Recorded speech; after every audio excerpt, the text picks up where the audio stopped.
عمران خان صحت مند ہوں گے، تندرست و توانا ہوں گے تو پھر یہ لڑائی لڑ سکیں گے. ذہنی جسمانی طور پر ان کا طاقتور ہونا ضروری ہے. نظریاتی طور پر یہ بلا شبہ پاکستان کے واحد طاقتور شخص ہیں، لیکن ان کا ذہنی اور جسمانی طور پر صحت مند ہونا ضروری ہے. اس لیے خان کو باہر نکالنا ہے. اب عمران خان نے عوام کا سافٹ ویئر اپڈیٹ کیا ہوا ہے، آنکھوں کا آپریشن کیا ہوا ہے.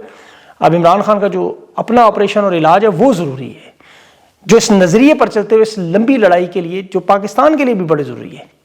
اور یہ لڑائی جو اسٹیبلشمنٹ کی دیکھیں کیلکولیشنز اب تک جتنی بھی تباہ ہو چکی، کہ نفسیات کا معاملہ ہو، خان کی سیاست کا معاملہ ہو، عمران خان پہ تکالیف کا معاملہ ہو، جیل میں ٹوٹنے کا معاملہ ہو، کردار کشی کا معاملہ ہو، یہ ہر چیز ان کی بیک فائر کرے گی. جس طرح پاکستان کی معیشت، خارجہ پالیسی، امن و امان، عمران خان کی تمام پالیسیوں کے حوالے سے ان کی کیلکولیشنز غلط ثابت ہوئی. عمران خان کا دور پاکستان کا بہترین دور اب تک کی جتنی بھی سیاست گزری. اور عمران خان کے معاف کیجیے گا فیملی کے بارے میں، بہنوں کے بارے میں انہیں پتا تھا کہ رہنماؤں کو تو ہم قابو کر سکتے ہیں، لیکن بہنیں خان کے پیچھے ضرور آئیں گی. انہوں نے عمران خان کی بہنوں کو بھی متنازع کرنے کی پوری کوشش کی کہ جس سیاست میں مداخلت کرتی ہیں، عمران خان کی رہائی نہیں ہونے دے رہی، ہماری ڈیل نہیں ہونے دے رہی، علاج نہیں ہونے دے رہی. وہ پروپیگنڈا جو اکثر شیر افضل مروت، علی امین گنڈا پور شندانہ یا مشال یوسفزئی سے آپ سنتے رہے، یہ بھی ان کی مس کیلکولیشن نکلی کہ خان کی واحد طاقت اگر کھڑی ہے خان کا خاندان اور پاکستان کی عوام. وجہ یہ دو ہی سٹیک ہولڈرز ہیں جن پر پاکستان کی عوام ظاہر ہے ان حالات میں جانتی ہے کہ انہی کا نقصان ہو رہا ہے. خان کے نہ ہونے سے، خان کی زندگی، اس کی صحت سے، اس کی رہائی سے سب سے زیادہ اگر کسی کا نقصان ہو رہا ہے تو عمران خان کی بہنوں کا ہو رہا ہے. علاج میں وہ تکلیف میں ہیں جنہیں عمران خان کی سیاست سے کوئی فائدہ نہیں ہے، اس نقصان ضرور ہے، یا پاکستان کی عوام کو نقصان ہو رہا ہے. اب پاکستان کی جو سیاسی جماعتیں، اب دیکھیں اس میں جو اسٹیبلشمنٹ کے جرنیل ہیں، نواز شریف ہیں، زرداری، یہ سب اعتراف کرتے ہیں کہ عوام عمران خان کا ساتھ نہیں چھوڑ رہی اور وہ اپنے نظریے سے بھی پیچھے نہیں ہٹ رہے، خاموش بھی رہنے پر تیار نہیں. ان کی یہ بات مانتے ہیں کہ 3 سال 10 مہینوں کے ظلم و ستم کے بعد تحریک انصاف کو تو وقتی طور پر ہم نے دبا لیا، لیکن یہ ایک ایسا طوفان ہے جو خاموش ہونے کے بعد بھی کسی بھی وقت اٹھ سکتا ہے. جس طرح وائرس جسم میں پھیلتا ہے، نظریہ بھی اسی طرح پھیلتا ہے. یہ آج اٹھے، 30 دن بعد اٹھے، عید پر اٹھے، عید کے بعد اٹھے، یہ ضرور اٹھے گا. چاہے رہائی فورس کی صورت میں اٹھے، سہیل آفریدی کی قیادت میں اٹھے، یا لیڈر لیس احتجاج، یہ ہوگا ضرور. اور یہ خطرہ اسٹیبلشمنٹ کو ہمیشہ رہے گا.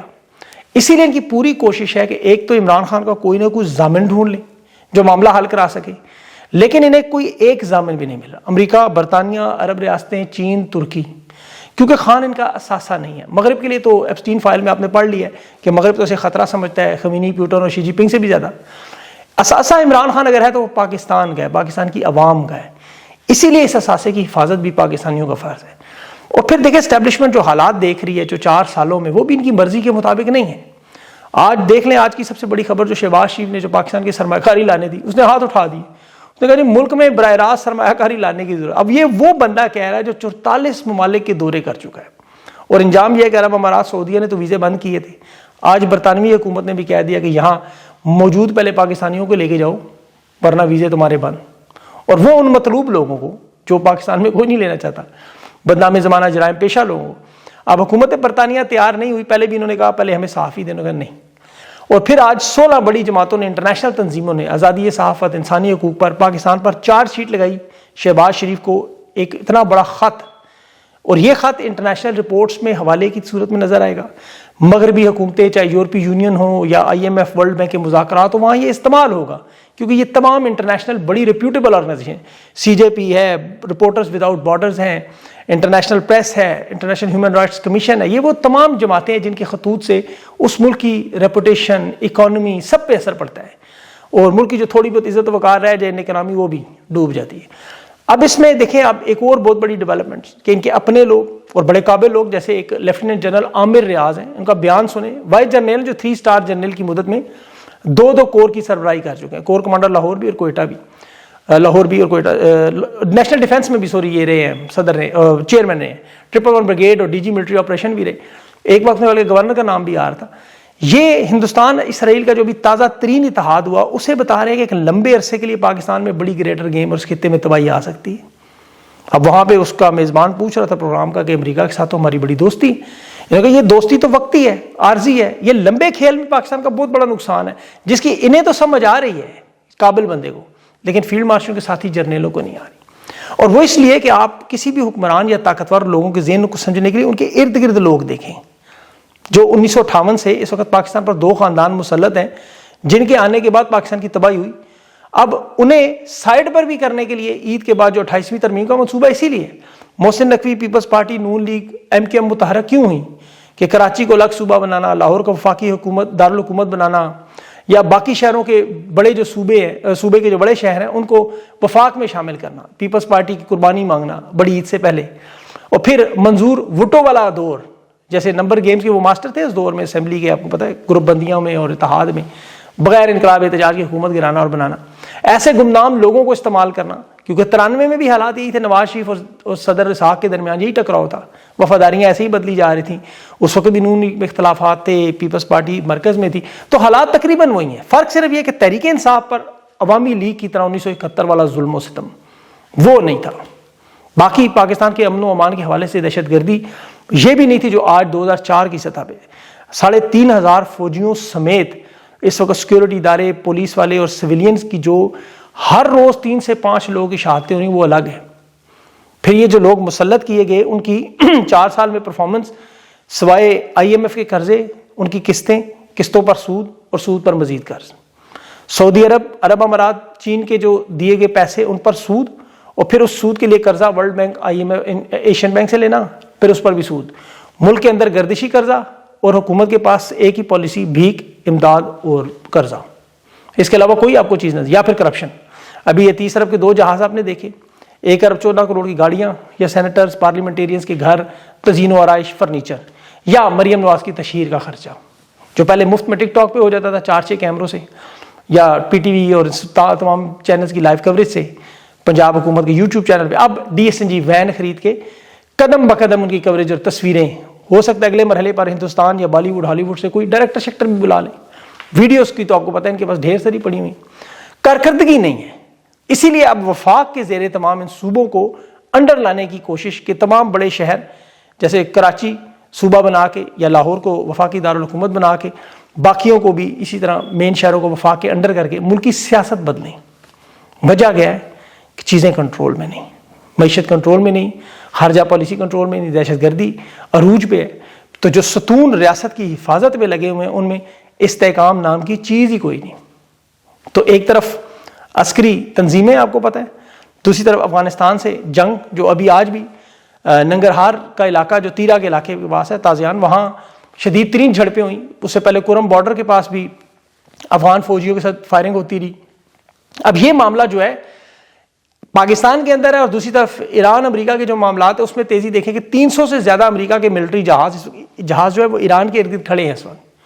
تو خطرہ صرف ایران کو نہیں ہے، کیونکہ ایران کے جواب میں ظاہر ہے وہاں اسرائیل اور یورپی جو ممالک ان کو بھی خطرہ ہے، وہاں اسرائیل کے جہاز بھی موجود ہیں، یورپی یونین کے اتحادیوں کے بھی جہاز ہیں، اور ایران نے تو اپنے پائلٹس کو روس میں ان کی جو سخوئی 35 ہے 35 ہے اس پہ ٹریننگ بھی دلوا دی، اور وہاں ہمدان میں ان کی ایئر بیس پر وہ جہاز بھی پہنچ گئے۔ اب کل جو جنیوا میں تیسرا دور ہوگا اس کے بعد پتہ چلے گا کہ یہ جنگ کی طرف جائیں گے یا پھر یہ معاملہ سفارتی معاملات سے حل ہوگا، یہ اب پتہ لگ جائے گا، 1-2 دن کی بات ہے، لیکن اس کا اثر پاکستان میں آنا ہے۔ یہ وجہ اس کی بتانے کی کہ یہ پاکستان کے لیے انتہائی اہم ترین معاملہ ہے، اسی لیے پاکستان دیکھیں جہاں اس وقت اپنی تاریخ کے مشکل ترین دور میں آپ کا مقبول رہنما خاندان سمیت تکلیفیں مصیبتیں پریشان کر رہا اور نظریے سے نہیں ہٹ رہا، عوام کو بلا شبہ بے بس کیا گیا ہے، اور عمران خان ان کا خاندان بھی پاکستانیوں کی طرح بے بس نظر آ رہا ہے۔ اڈیالہ جیل کے باہر اتنی بڑی سیاسی جماعت ہونے کے باوجود حالات آپ کے سامنے ہیں۔ اب یہ مقصد میرا اس ویلاگ میں آپ کو دین کے ذریعے سمجھانا ہے، اور یہ واقعہ دیکھیں سردار الانبیاء رحمۃ للعالمین صلی اللہ علیہ وسلم کا، تاکہ آپ کو سبق ملے کہ خان کی قید تو 2 سال 6 مہینے 21 دن ہے، جس میں 150 دن قید تنہائی ہے، خان تکلیف میں ایک آنکھ سے نظر نہیں آتا، اور پاکستانی یہ سوچتے ہیں بار بار کہ مشکلات کب کم ہوں گی، سب کا سوال یہی ہے۔ تو ہمیں تو دین میں دیکھنا ہے کہ یہ معاملات کس طرح چلتے ہیں، کائنات کے والی کو دیکھنا ہے، اور یہ اللہ کے وہ نبی ہیں صلی اللہ علیہ وسلم جنہوں نے یتیمی دیکھی ہے، غربت دیکھی ہے، قید دیکھی ہے، طائف میں پتھر کھائے ہیں، ہجرت کی، جنگیں لڑیں، قریبی ساتھیوں کے انتقال دیکھے، مستقل دشمنی برداشت کی، قربانیاں دیں، اور تا قیامت تک ہمارے لیے مثال قائم کی۔ آپ کو پتہ ہے نبی پاک صلی اللہ علیہ وسلم کی قید بھی تھی، قید شیب ابی طالب علی، یہ محاصرہ جو آپ سنتے ہیں یہ حق کا راستہ آسان نہیں ہے۔ عمران خان نے دیکھیں امام حسین اسلام کے نظریہ پر کھڑے ہونے کا کہا، صرف کہنے کی خان اتنی بڑی قیمت ادا کر رہا ہے خاندان سمیت، تو یہ بیعت سے انکار اتنا آسان نہیں ہوتا۔ اللہ کے نبی نے 3 سال خاندان سمیت قید کاٹی۔ کائنات کے والی کو جب توحید کی انہوں نے دعوت دی، اسلام پھیلنا شروع ہوا، تو اس وقت جو قریش کے جو بڑے بڑے بااثر خاندان تھے ان کے نوجوان مسلمان ہونا شروع ہوئے. اب نوجوانوں سے خطرہ دیکھیں اس وقت سے ہے. بڑے بڑے سردار ڈر گئے کہ سرداری ختم ہو جائے گی, معاشرے میں سیاسی اثر و رسوخ ختم ہو جائے گا, طاقت ختم ہوگی. تو یہ سارے سردار اکٹھے ہو گئے. یعنی ظالم کے خلاف مظلوم کے خلاف کیسے ظالم اکٹھے ہوتے ہیں؟ کیونکہ ان کی اختیارات, ان کی طاقت کا معاملہ تھا. انہوں نے تحریری معاہدہ کیا تمام سرداروں نے, کعبے کے اندر لٹکا دیا کہ بنو ہاشم کے ساتھ کوئی خرید و فروخت نہیں کرنی, کوئی نکاح رشتہ نہیں کرنا, میل جول نہیں کرنا, ان کے ساتھ مکمل معاشی اور سماجی بائیکاٹ کرنا ہے جب تک یہ رسول اللہ صلی اللہ علیہ وسلم کو ہمارے حوالے نہیں کرتے. یا دوسرے معنوں میں وہ ہمارے سامنے بیعت نہیں کرتے. یہ بائیکاٹ جاری رہے گا, سماجی معاشی ناکہ بندی جاری رہے گی. اب بنو ہاشم کے لوگ ظاہر ہے کھڑے ہو گئے رسول اللہ صلی اللہ علیہ وسلم کے ساتھ, اور مکے سے وہ چلے گئے. وہاں سے شیب ابی طالب ایک چھوٹی گھاٹی تھی, وہاں انہوں نے 3 سال ان کا مکے والوں نے محاصرہ کیا. یہ 3 سال وہاں قید میں رہے. یہ اڈیالہ کے بعد تو آپ افطاری بھی دیکھ لیتے ہیں, کھانا بھی مل جاتا ہے, چائے بھی مل جاتی ہے.